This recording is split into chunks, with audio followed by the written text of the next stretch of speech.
Hello, good morning mga kapigi, mga kapwa ko OFW, Seaman's Life, nandito. Ayan, bagong user tayo ng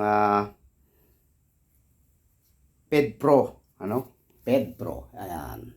Ang babuyang walang amoy mga bossing, hindi sa ating inataas o inapromote ang page na to. Ay na-impress talaga ako kahapon doon kay engineer na farm. Kahit inubmove mo yung mukha ng halos 1 feet ang layo dun sa tambakan ng dumi sa collecting tank, talagang walang amoy. Hindi katulad nitong aking babuya na papasok ka pa lang dito sa pintuan, talaga namang malakas ang amoy ng gas. PedPro nga pala mga bossing.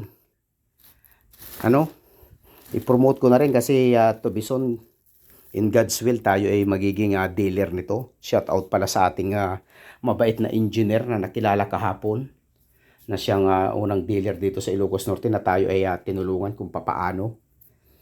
Mga bossing, salamat sa kanya. Shout out Sir Jerry ng Ilocos Norte.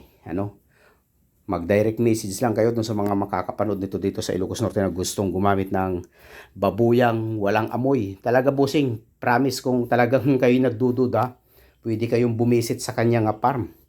At dun yung malalaman na talagang walang amoy. Napaka nito, akma dun sa mga nagbabakyard na may mga kapitbahay.